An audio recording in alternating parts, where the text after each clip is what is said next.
Pada malam hari ini akan mempergelarkan wayang orang lanjutan serial Mahabharata dalam cerita Durna Dwija Gotomo. Para pemirsa, untuk mengetahui pesan moral apa yang terkandung dalam cerita pada malam hari ini, di studio telah hadir Ibu Nani Sudarsono yang nanti akan mengulas filosofi apa yang terkandung dalam cerita Durna Dwija Gotomo. Selamat malam Ibu. Selamat malam. Sudah lama ya kita nggak pergelaran wayang orang lagi. Iya. Kenapa Ibu? Ya mungkin karena banyak masalah yang harus kita selesaikan. Jadi meskipun kita itu tetap dalam perjuangan untuk mengembangkan budaya, tapi kita tidak boleh berhenti ya. Jadi meskipun banyak kesulitan ataupun permasalahan yang kita hadapi, kita harus tetap konsisten dengan tujuan kita itu. Tapi Ibu kayaknya bersemangat sekali untuk tetap mempergelarkan wayang orang tuh apa tuh Bu tujuannya itu? Ya karena kalau wayang orang itu kan termasuk wayang budaya daripada Indonesia yang sudah mendapatkan piagam di dunia oleh UNESCO sebagai salah satu warisan dunia.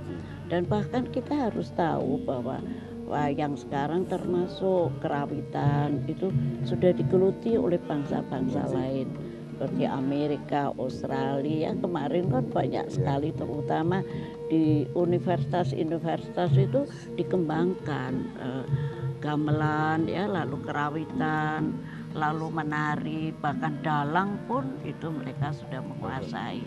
Nah masa bangsa Indonesia kita lupakan gitu.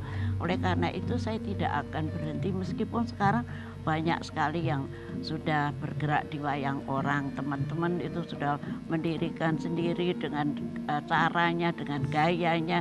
Mereka sudah mengembangkan wayang orang dengan citranya sendiri. Itu sudah merupakan suatu kemajuan bagi kita yang kalau semula kita 5 tahun yang lampau sudah terpuruk ya Mas ya. Hampir wayang orang tuh hampir punah ya, hampir mati. Punah. Sekarang jadi, sudah bermunculan. Dari aspek rediscovery sama preservation itu tetap harus kita jalankan. Rediscovery penggalian kembali dan pelestarian. Tapi sekarang kita dalam arti kata pengembangan. Pengembangan ya, pengembangan itu artinya peningkatan, lebih memajukan sesuai dengan tuntutan zaman. Jadi lebih modern begitu.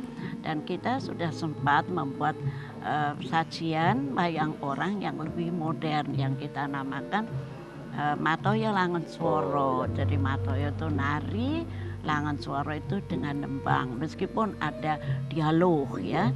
Yang seperti ditampilkan di Festival Mahabharata di India dan di Australia itu termasuk. Dan sebentar lagi di Rumania kalau jadi gitu ya. Amin. Tapi kalau di luar negeri kita namakan opera. Jadi meskipun kita sambil menyanyi atau nembang, itu ada citra karakteristik daripada perannya itu sendiri begitu. Langsung ada pesan lagi Bu? Ya malam ini kan kita menyelenggarakan juga seri Mahabharata, tapi kelanjutan. Kalau dulu namanya Bhisma Mahavira, sang Bhisma yang pahlawan besar. Kemudian Kusumo Taruna Layu, jadi Kusumo itu bunga, Taruna yang masih muda. Putra Arjuna Putra Arjuna itu banyak yang gugur. Malam hari ini masuk dalam episode Durna Gotomo. Maksudnya Dwija Gotomo itu? Durna itu kan nama seorang pegawan di Astina. Kemudian Dwija itu adalah Mahaguru. Mahaguru atau kalau di Lemhanas kita orang mendapatkan piagam Dwija Sista begitu. Jadi berarti Mahaguru ya. Kota mah besar, jadi Mahaguru yang besar. Jadi Durna itu sebetulnya Mahaguru besar. Dia ahli perang, strategi perang. Dia juga pegawan yang selalu bisa menuntun manusia untuk bisa hidup dan berperilaku yang baik. Jadi menjauhkan dari segala keangkaran murkaan dan kejahatan begitu. Tapi dalam cerita menurut yang saya ketahui, Durna itu guru dari Kurawa dan Pandhawa. Betul. Jadi seorang guru yang harusnya bisa digugu dan ditiru, kenapa kok memihak Kurawa, Bu? Ya begini, karena waktu masih kecil Bisma itu minta Sahabat Durna itu untuk mengajarkan anak-anak itu. Antara Kurawa Pandhawa itu. Dan kebetulan itu Durna itu juga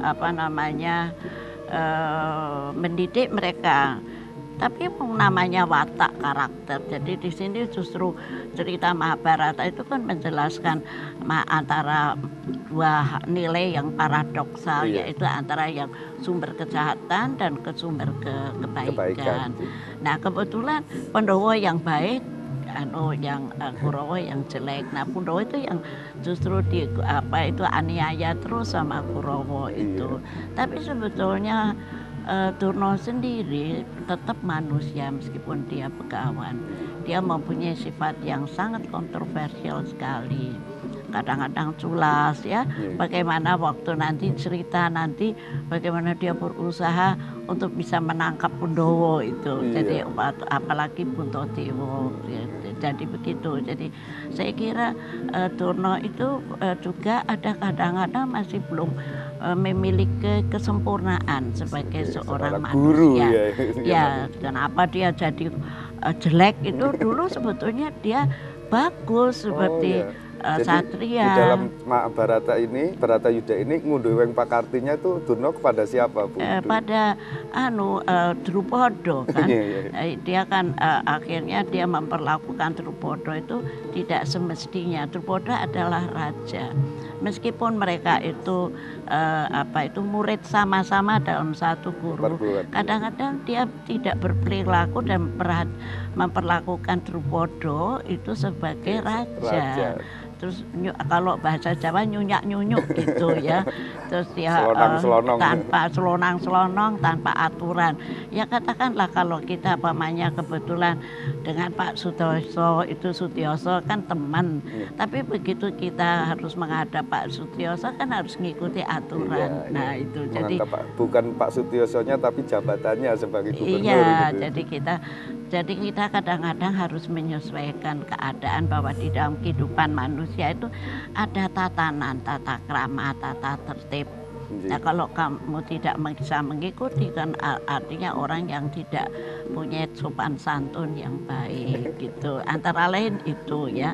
Jadi akhirnya bagaimanapun juga seorang begawan itu harus jauh dari nilai materi. Oh iya betul. Dia itu harus di Sukolimo itu dia harus di begawan, tapi dia ngikuti kerajaan aslinya supaya dia mendapatkan fasilitas yang banyak, apalagi ikut di dalam negara. Ya non sewu ya sekarang seperti yang kita namakan ulama lalu berfungsi sebagai umaroh. Sedangkan ikut politik itu. Kalau ya ini politik. Kalau andaikan itu ulama dan umaroh kerjanya paralel, saling mengisi, itu akan bagus. Bukan masuk ya. Ya, Bu. Jadi ulamanya itu berfungsi sebagai ulama yang betul-betul murni, hati yang jernih, nurani yang bersih. Lalu umarohnya itu ngerjakan juga sebaik-baiknya sebagai negarawan gitu. Kadang-kadang negarawannya juga berfungsi sebagai ulama gitu ya. Jadi nah ini yang kadang-kadang tumpang soh ya. Makanya kalau kata orang tua lah sekarang baru waktunya kalau bendu. Nah kalau bendu sekarang banyak bencana alam itu karena itu juga karena memang sudah kodrat atau alam yang menentukan. Bu, ya itu sorry ya, itu banyak sekali yang harus kita bicarakan. Kalau Ibu mengulas lagi, nggak selesai ya, satu masih hari. Banyak ya. sekali yang Tapi harus kita penonton kayaknya ingin cepat-cepat menonton pergelaran. Jadi Durna ini adalah hari kali ini Durna akan menemukan suatu akhir hidupnya. Ngunduh woing pakarti. Dan akhirnya dia terjerat sendiri. Sedangkan dia waktu maju ke perang itu tidak kelihatan. Yang kelihatan itu hanya keretanya yang jalan itu. Nggih, Bu. Jadi monggo, Nggih, monggo. matur nuwun Bu, Nuwun waktunya sewu. sudah. Iya. Terima kasih sekali Bu atas Ya, ulasannya. ya, nggih. monggo. Baiklah para pemirsa, demikianlah filosofi atau pesan moral yang terkandung dalam cerita Durna Dwija Kotomo. Untuk itu, marilah kita saksikan bersama-sama pergelaran Sekar Budaya Nusantara kanthi sesanti Jaya Jaya Wijayanti Rahayu ingkang pinanggih. Nuwun.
Angger entek kowe bablas ngono ya kaya Iki awake dhewe iki ana pesanggrahan Upalawiya. kowe kan ngapake. Ya ngene iki kok kon ngapake. Ya tugas mung dadi tukang lapor nek wis ana senopati kok kono kene lapor. Lapor ki ora Lapor nek kleru Nah. kena pidana. Lah. Nglapor ya kok kleru lho. Oh, pelapor iso jadi saksi, saksi iso jadi pelapor kok kowe piye to? Ya nyet gaweane mung lapor kok. Wong cilik ra ngene iki Nek to. urung ana to, isuk ngene iki urung ana. Apa? Kurawa ki nek esuk isih ngorok kabeh. Nek bengi do kluyuran kok. Ngapa? Kuwi sapa? Kurawa kuwi lho. Kuwi ra kurawamu. Nek iki jroning perang Bratayuda. Heeh. Kuwi wis ditata to. Esuk anggere kowe krungu kala sangka kae wis ruamine Rajamak. Heeh. Ya to? Padha grudukan ning tengah pabaratan. Tata baris. Lah iya. Kayak siaga. Heeh. Ya wis Wayahe surup sangka kala muni meneh Heeh, leren. eren. Manjen ya nganggo tatanan, perang nganggo tatanan Bratayuda. Iki perang suci ya, Reng. Sing mati pirang-pirang. Ya kanggone sing Nang percaya. Bratayuda kuwi. Walah sing urung ketemu ya akeh. Apa kuwi? Sing do mati kuwi lho. Lah iya, ketemu nandi kok. Lah korban kebakaran kapal kae. Ngawur.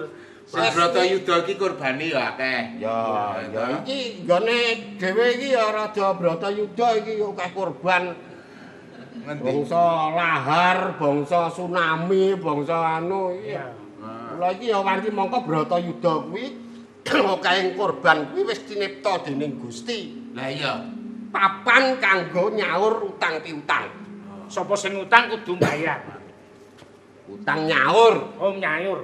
nyaur. Ayo nyaur. Utang nyaur. Nyilih balekake gawe nganggo. Kuwi. Andur Kuwi kuwi hukum apa jenenge, Reng? Karma. karma pala. Hukum karma. Hukum karma, hukume ngalam. Iya. Lah ya hukume Alam alam. tumindake piye maune dadi wis kaya kuwi momonganmu Bisma barang kuwi. Heeh, Resi Bisma kae. Si Bisma kuwi gugur kuwi ya karma. Lha Kok kok dosa-dosa sing maune pae gurune para satriya, gurune para ning lak menungso ya ora luput saka dosa. Iya, bener. Dosa iki mergo dumadi saka kesalahan lho. sing Kuwi jenenge hukum karma kuwi ya. Nah, sandangane. Kuwi karmane kok sapa kuwi? Sapa? Si Bisma kuwi mau. Ora prilaku ning dhewe.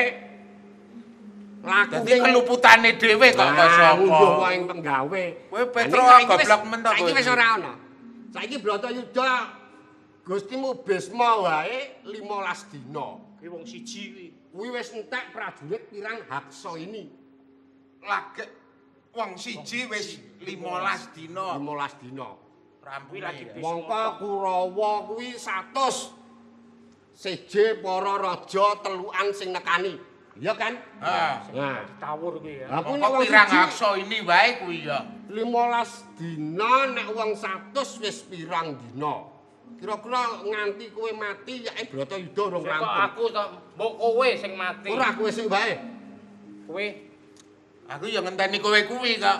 bareng wae yo. Kok bareng wae ngene lho. Piye? Dadi ya sawake dhewe iki mung dadi kongkonan to. Iya. Ya wis ora perlu disesali. Lah iya. Kabeh korbaning para Pandhawa ya semono kae. Kae. Korbaning Kurawa ya semono Kurawa, kae. oke. Ning perang kuwi sing korban ning kene iki lak kaya perang jihad ngono kae to. Arepe. Apa meneh iki Perang suci to. Jan kowe iki ora gaul blas. Oh iya Bratayuda. Bratayuda. Kuwi perang sing tinata karo Iki Menggari.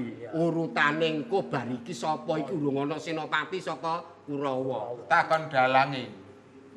dalange ora ngerti. Ngerti Dalange lho, wae dalang kadang- ora ngerti. Dalang Kowe iki ditoke. jan kurang anu kowe. Sing arep ditoke sing dia ora ngerti kok. Ya sakarepe dalang. Oh ngono to. Takon Piye ta kowe iki? takon yo ndelok-ndelok dalange sapa sik ngono. Oh ngono. Dalang sing lurus ngono kae nek mbok takoni mesti wangsulane pas. Pas. Iki engko kira-kira dalange iki lurus apa ora? Wong biasane ya menggak-menggok ki, Dek Nen. Kuwi anak jobo. Ngawur. Kowe ra sikae kowe iki. Ora sing genah iki Kurawa iki senopatine lak Sinuwun Suyudana. Terus Resi Bisma. Bisma, Resi Duruna, Terus kae Ngarwangga kae. Dipati Karna.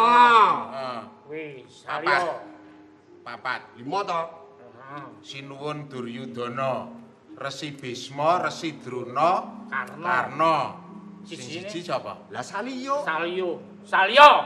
Salyo. Oh, Sinuwun Prabu Salya. Lah iya, lah saiki Sinuwun Suyudana ngono dadi punjering senopati sing duwe gawe upama wong arep duwe gawe. Lah terus iki wis sepuh sik. Iya. Bar Ya. iki mesti ora wurung ya wis wani totoan aku, wis mesti benere. Bar iki mesti Druna. Kok bojoku sing tua-tua sih. Wis sing tuwa kuwi kudu mati sik. Lho mesti nggonku ki sing enom disi. Sapa? Cita. Mulane mu nek gedang mlaku dhewe. Wah, Wis aja. ora kok ngono tegese iki sing ampuh. Lho Iki iya. ampuhaning senopati. Resi Bisma. Bisma iki ampuh-ampuhing senopati. Iya. Prajurit Maharata. Lah iya. Lah engko terus Resi Druna iki pandhita ning prajurit. Iya. Jeneng tur kuwian. Lah iya mula dekne dadi pendhita iki mergo dadi guru kuwi. Ning jane dekne iki ya satriya to. Iya. Mula Wong peng-pengan mati ya. Heh? Peng-pengan ya iso mati ya. Wong jenenge menungso sak peng-pengane menungso iki tetep mati apa arep mlungsungi. Mlungsungi iki bojomu kae. Ora mung mlungsungi tok kae. Anggere esuk diklotoki ngono to. Kayak gudik ngapur. Ngenek-nek ya. Aku kowe dadak aku cethake kok. dadak dikeroki mau lho. Druna. Iki Druna iki ya ora wurunga kudu mati iki. Iki Durna iki dhisik kok ndi ta? Kaya malaikat wae kudu mati lho. Apa sing mateni kowe? Kowe sing salah seleh sing bener mesti bakal entuk kamul. Kok iso salah-seleh? Salah to. Dununge pendeta Druna ning ndi? Mestina. Najan dene guru. Ya toh, ing bab agama ya, ing bab kaprawiran ya, ning dununge ning nggon wong salah, wong luput. Tetep wae kena gepyokaning luput kuwi dene tetep dosa kudu mati. Oh iya. Bener, Gong bener. Bareng saiki beda. Tur nebusing dodosan karmane ya akeh Druna. Melu wong eleke mesti ndang mati. Heeh. Ya ora, ya ana Kula sing kok golek juragan sing apik. juragan. Sing apik ra tau ngundhaki blonjo. Ha kuwi lain masalah kuwi nek lain masalah. Bisnis nek kuwi. Iya. Nah, terus Druna iki karepe apa? Nek kanggone awake dhewe Dru iki mustikana iki bawana. Mustikaning bawana. Merga dheweknen kuwi ngolah marang para satriya sing bakale kadarmane ana ing paperangan Baratayuda iki. Ngolah Pandhawa, ngolah Kurawa. Oh, Dru iki ngolah mustika. No iki bawana. Ning jane asline Druna iki Jun. Jun ki klenthing kae. Nah, Nek Jun kuwi maksude apa? Jun Heeh. kuwi wadah. Wadahing pangerten, wadahing kabisan, wadahing kasekten. Ning merga salah sumelehing diri menungso kuwi mesti bakal mati. Ngono. Terus gampang kuwi. iki ana ya. Oh, rajah kira ya M to. Menungso mesti mati. Ayo rajamu mesti M. Ra, Apa? nggonku R. Kok Banyumas kok Banyumas. suarane ra krungu-krungu. Nggonku kok CN. Kala menangipun. Irama Romo. Semar. Jelas suarane Romo. Wis angger ngene iki Semar. Nadyan kathah senopati gugur Kalahipun najan kathah senopati gugur. bisa kalah lamun rajane wus mati Paugerane wis mati. sapa nandur bakal ngunduh Kaya mau. sapa salah kudu seleh Salah mesti nyelehke. Heeh. Bener lambemu. Kula nek nyelehke samu barang sing hati-hati. Ya hati-hati. Ora hati-hati salah. Ya ta? Salah mesti. Salah mesti seleh. Mula nek nyelehke kudu hati-hati. Ngono. Nek ora hati-hati mesti salah. Nek salah Seleh to. Nyelehke kudu hati-hati. Hati-hati. Yen ora hati-hati. Salah to. Alah muku yang ngono terus. bleget wek ugek gemel-mel sak dulita. Aku iki kangen karo kowe kabeh. apa? Mergo wis sawetara aku nderek sowan, kowe padha guguku ya nang kene nganti kangen aku. Loh, Romo ki tugase ning pesanggrahan kok rene iki ngopo ta, Ma? Iya bener Dole, nanging aku kangen karo anak-anakku ngono. Wis sawetara wulan ora tau ketemu. Ya karo meneh iki lak wong tuwa. Wong tuwa iki wis wajibe mesti duwe rasa sumlang marang anak. Najan awake dhewe iki wis gedhe Ya wis tuwa to. Ya. Kempong perot, jambul wanen, Ya. wis anak putu gembraya, Ya. ning isih ana bapak, tegese iki awake dhewe iki isih bocah tetep. Ngono. Kecuali nek kene wis mati. Kowe kok ndongak-ndongake Kowe iki mau bapakne mati ndongake kok. mati. Ora ndongake tegese Wong kecuali. iki wong perkara kangen kok nek wis Ah, mati. iya. Jane ya ora mung karo awake dhewe, karo simbok ki jane ya kangen bapak kuwi.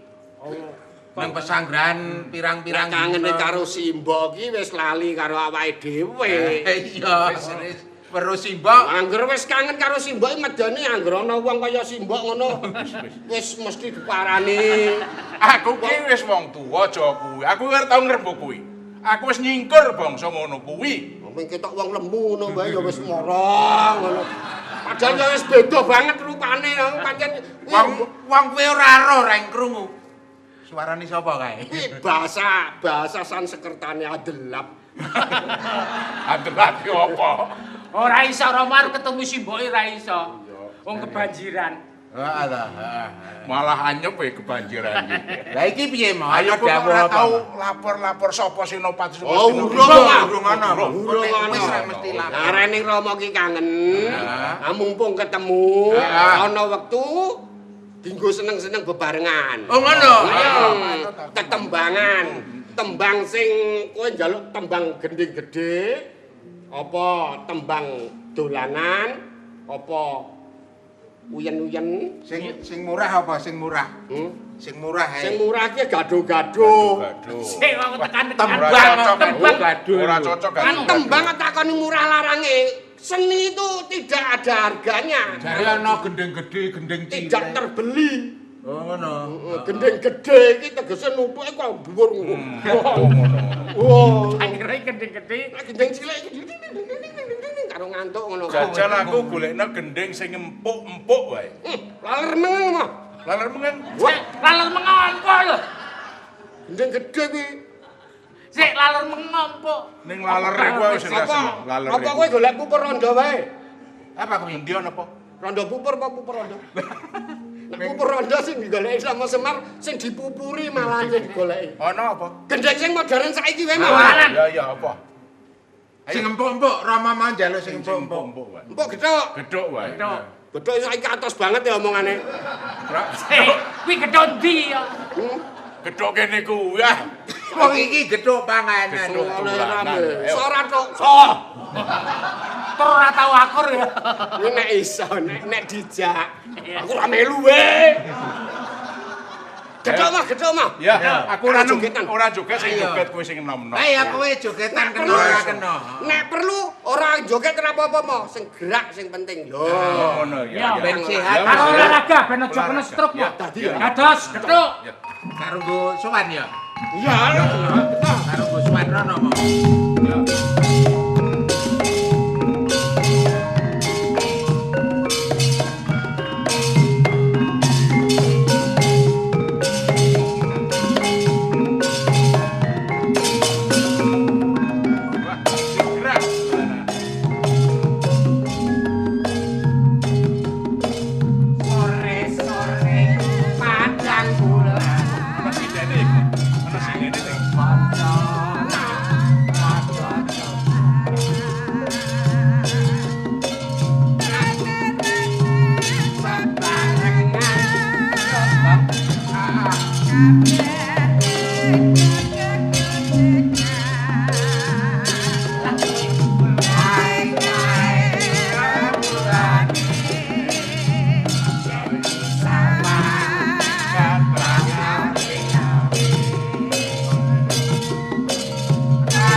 Rimang rangu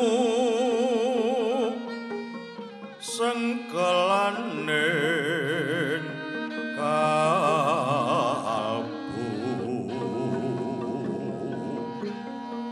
karorean tias kuman ngarang sang katong jetong ke tung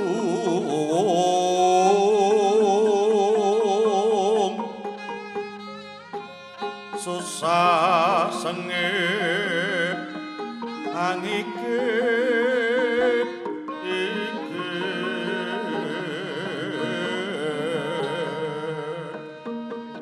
sendu sesatone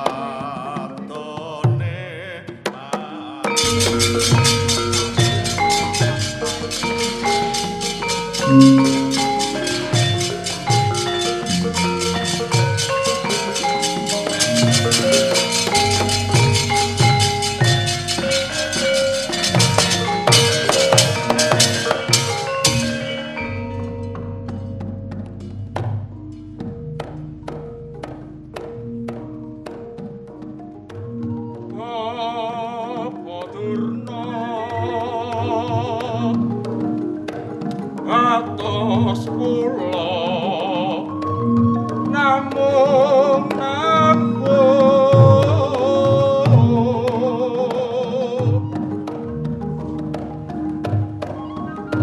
Urawa seser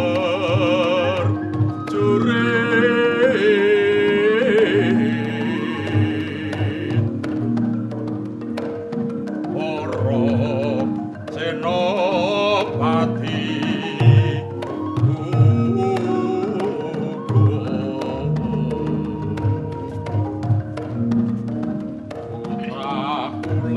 Putrakulas mono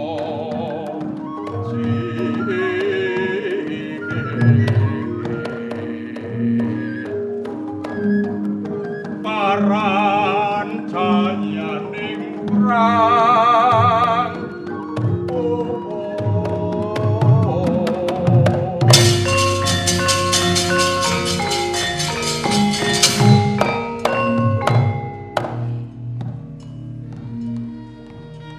Durna Nggih, Angger. wingi bengi Bapa Durna ngendika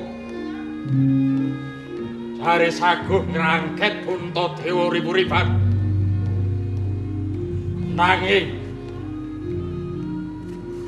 kasunyatane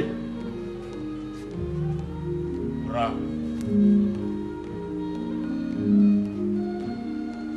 arep-arep buruk ceng nanging kelangan delek kathah tetunggiling Senopati Ngastina gugur ana ing samadyaning rananggana pripun Bapak Durna Nggih, Nger.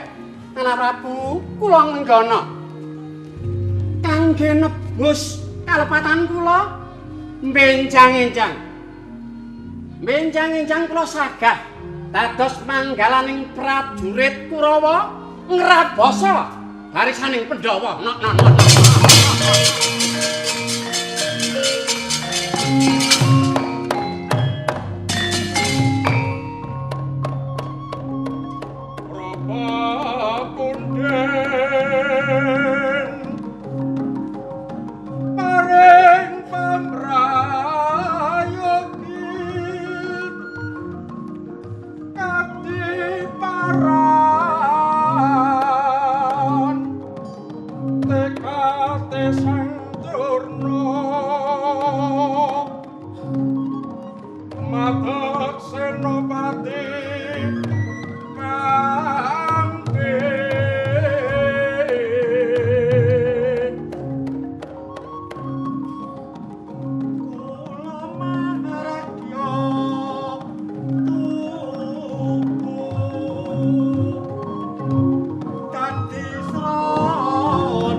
ingsun wisuda.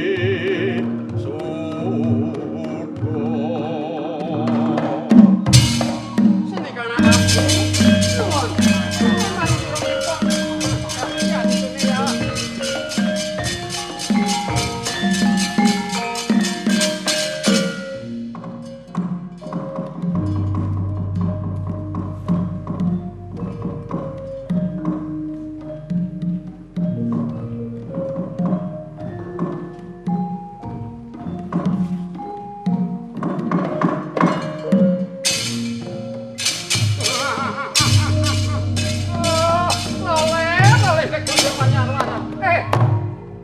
Maturun panjurungipun Pandhawa. Usah asik. Paman Sangguni. Pan Kula wonten dawuh sinuwun. Gyagi Timbalana Dimas Dursasana marak ing ngarsaning sun. Inggih sinuwun dhateng sendika ngestoaken dawuh.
Prayitna ngati-ati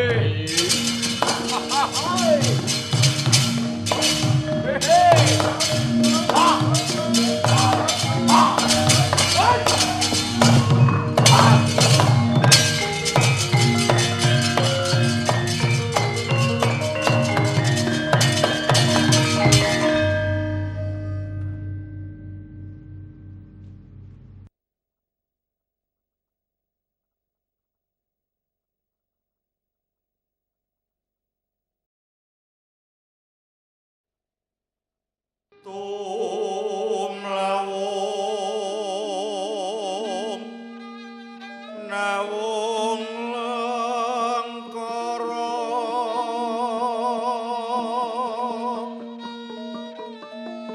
Yas margiyo Rinaos ewo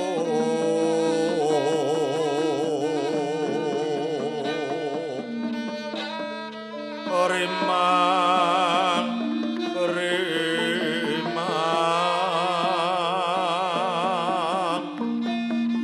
tansah angrah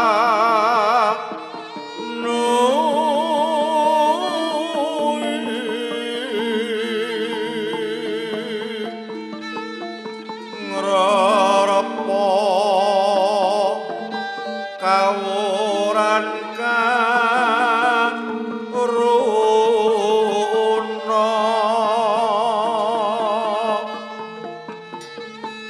paran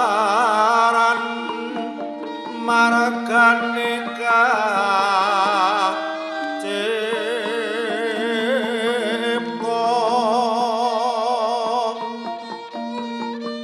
kawan yoga purwanyo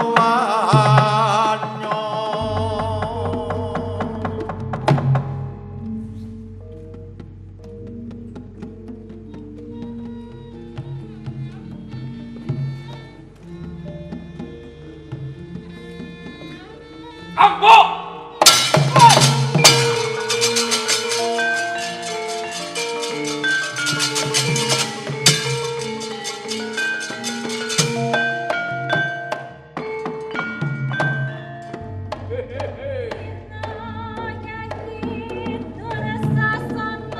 kula wonten dawuh Ambo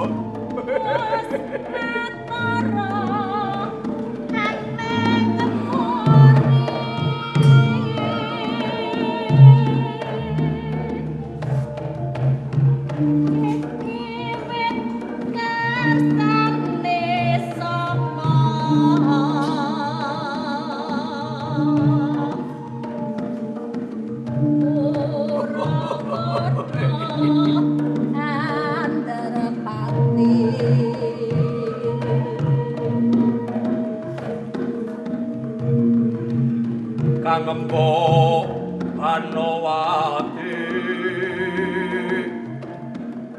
karasanipun apa Prabu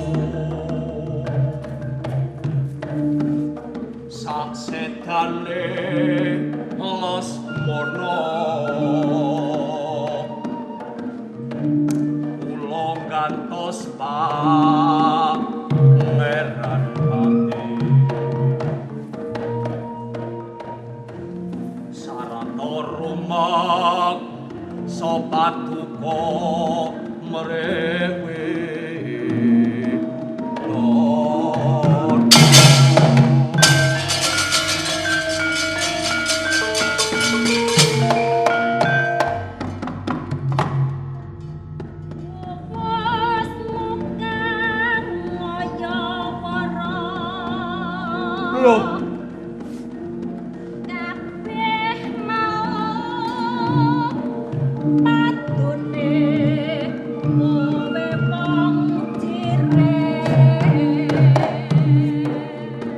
Wonten menika karsanipun Koko Prabu Ambo.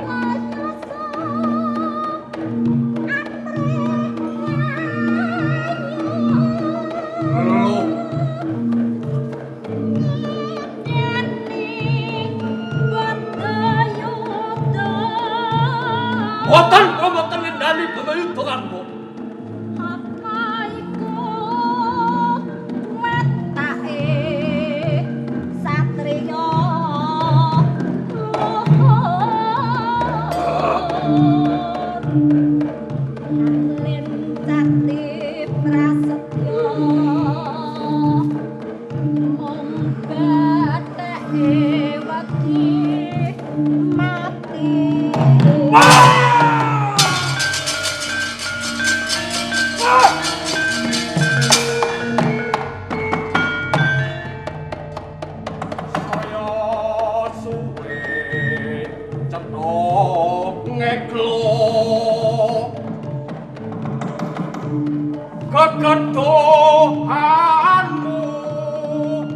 yen kowe iku wong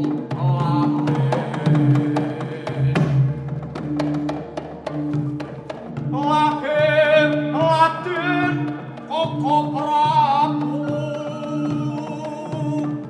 ngajak Kurawa Sena Prapantawa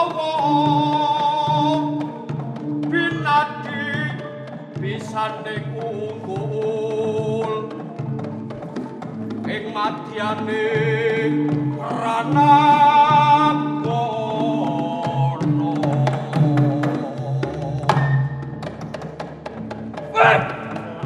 sira wong doleh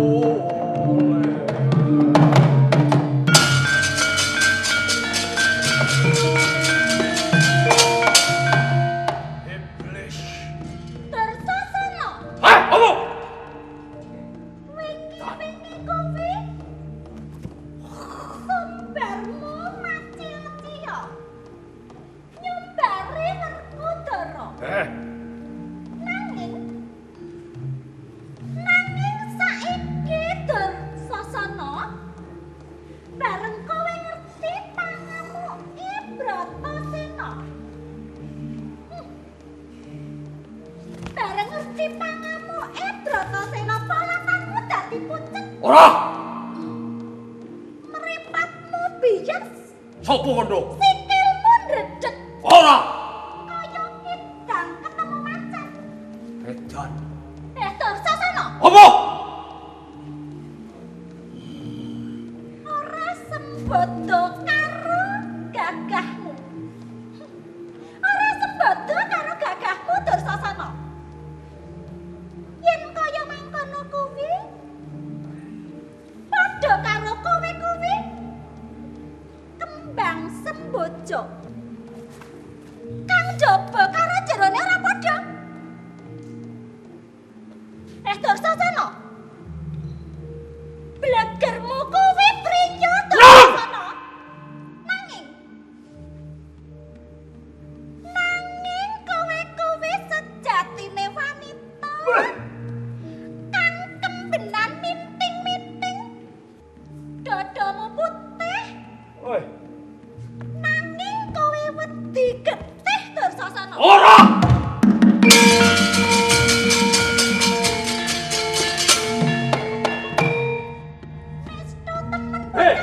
Panawati Tur sasana dudu romong saudon telu saurupan yo ing dina iki bakal ndak buktekake yen to aku nantang Werkudara nang tanding elingno sadurunge cumedhling Surya Werkudara wis tak gedeng tak glundungake ning ngarepmu sak banjur kowe bakal tak jejuweng kowe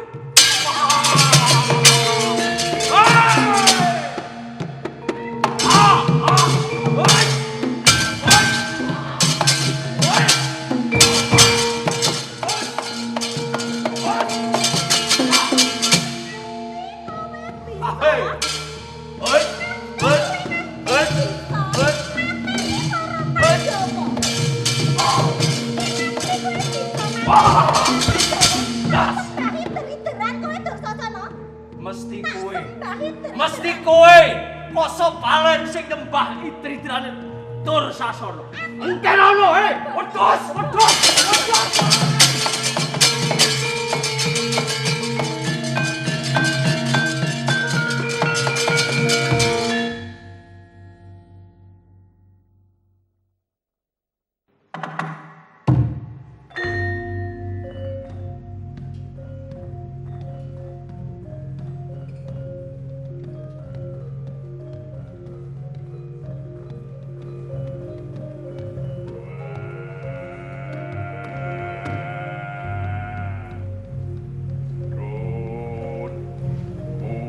anakku sing tak golo-golo.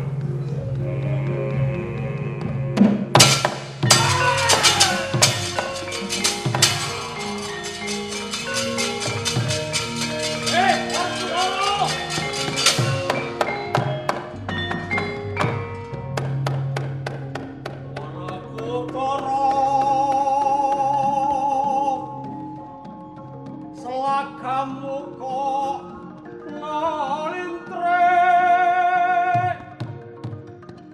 apa marga Gatotkaca sirna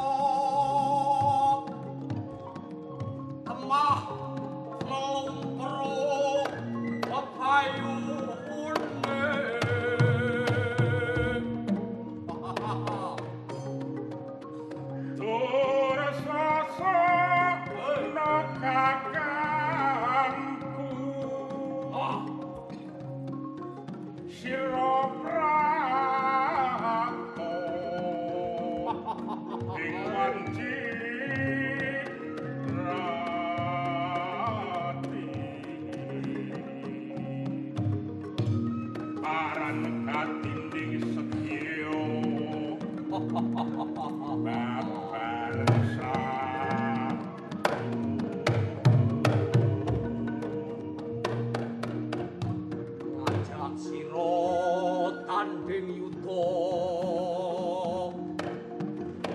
Patuka prawiran sapa kang linuwe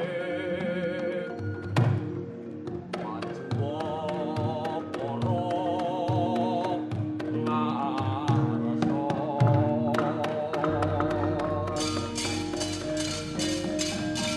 ngarsa hey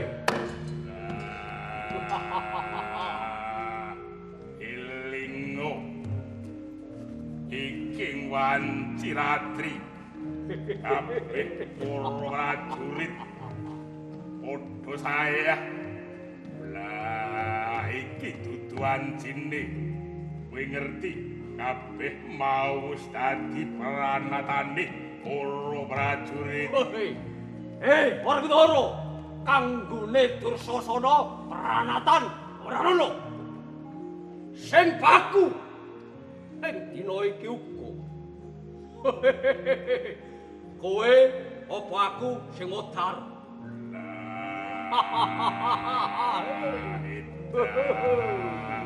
wani apa ora rawani minggat ngajak patimu iling sapa sing disiki mesti sirna ayo maju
sing jengkoleng kali kang ana walere dayane sapa kang mlumpat bakal apes yudane enere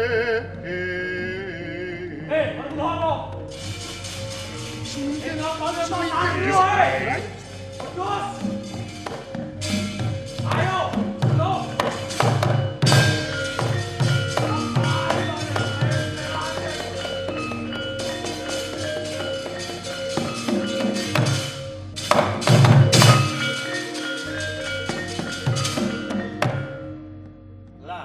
saiki wis dadi pestine Dursasana. Jeneng sira ngunduh woing pakarti. Kowe wani dak sia karo aku.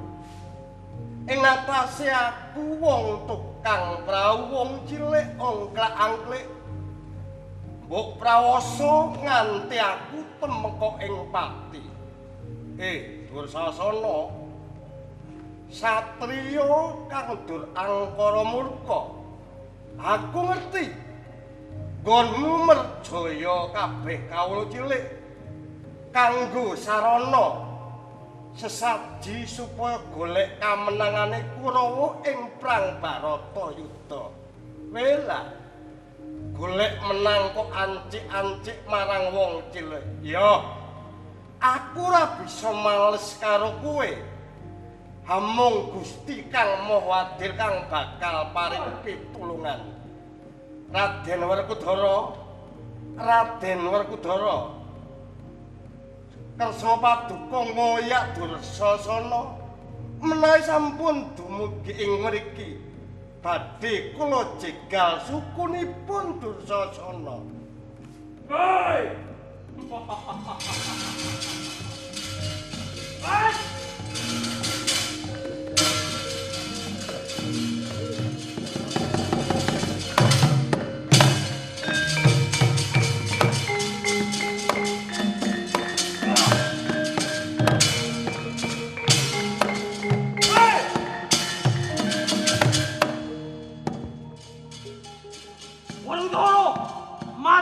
Iki Dursasana.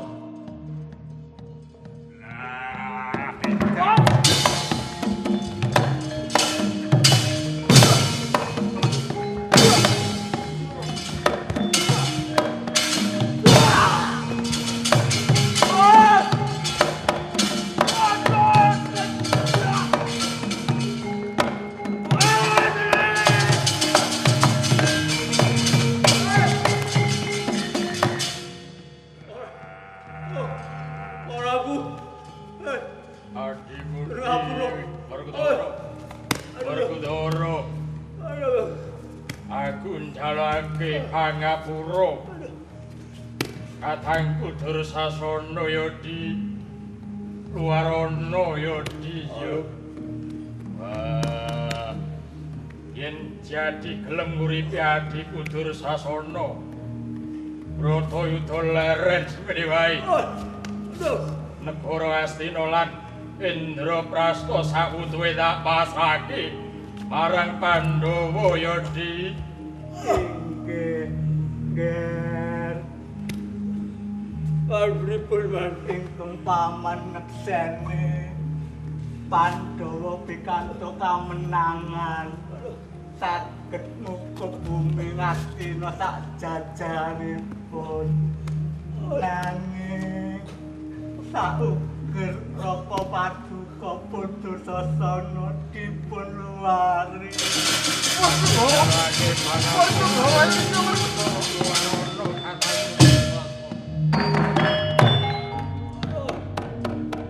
Sira Yayi Werkudara kudu tatak tanggon estine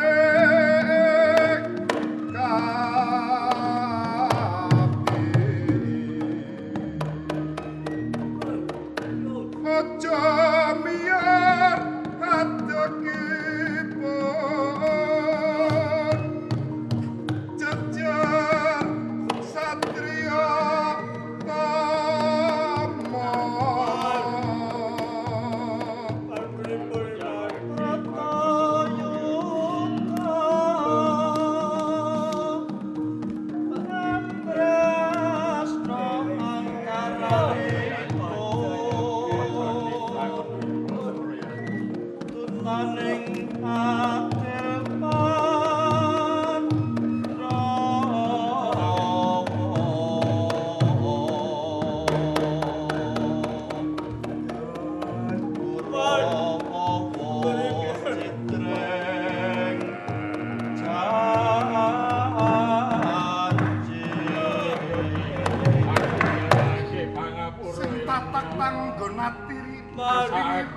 Kakang Dursasana. Pripun ing Mas? Eling yo di sik Kakang. Eling sik Kakang. Jalake pangapunten.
Enggal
paing pangestu muga. Ampun Bapa. Pangestu.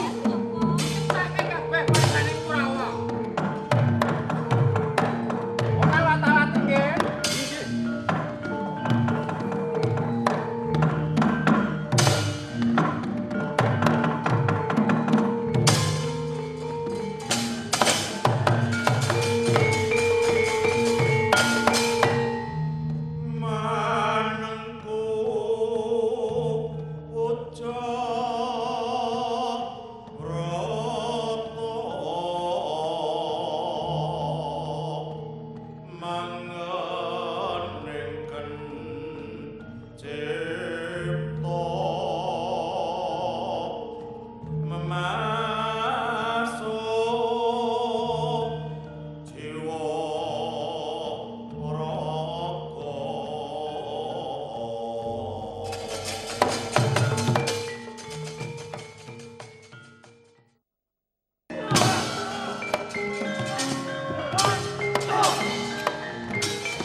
Iko.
Ayo Arjuna, niki Bogo dateng.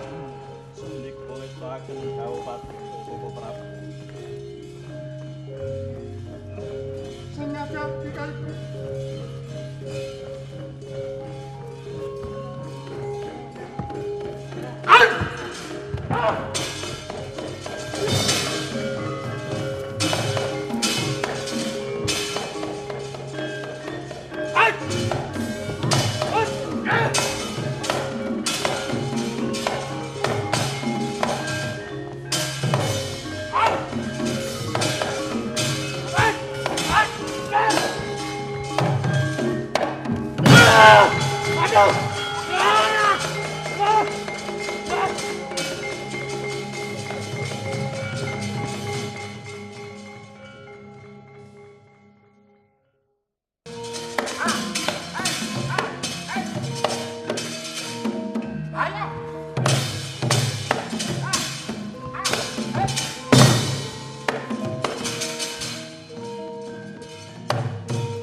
donya.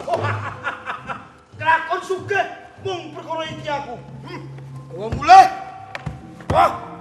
Wah, wis sing perang ben perang. Sing mati yo ben mati. Oh, iki.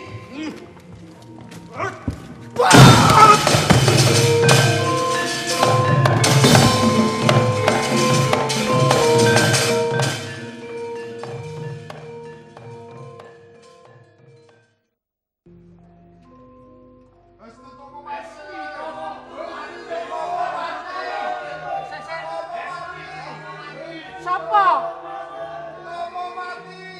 Sapa sing mati? Sapa? Aswatama.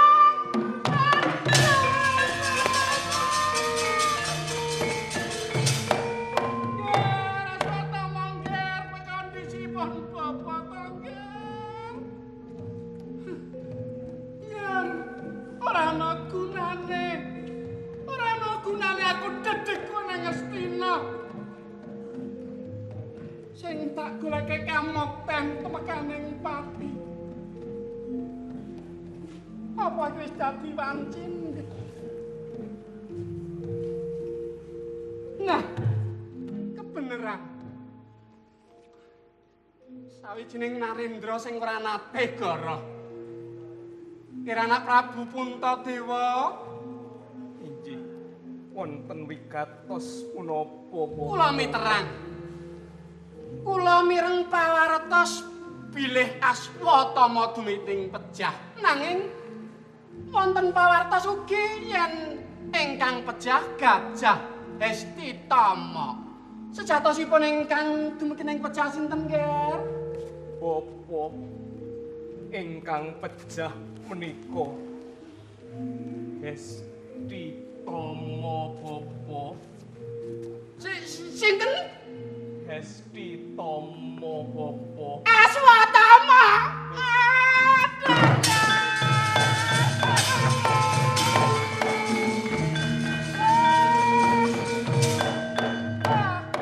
Aswatama nggeran aku tak gadang-gadang piye tekan mukti ning ndisipun Bapak Tongger.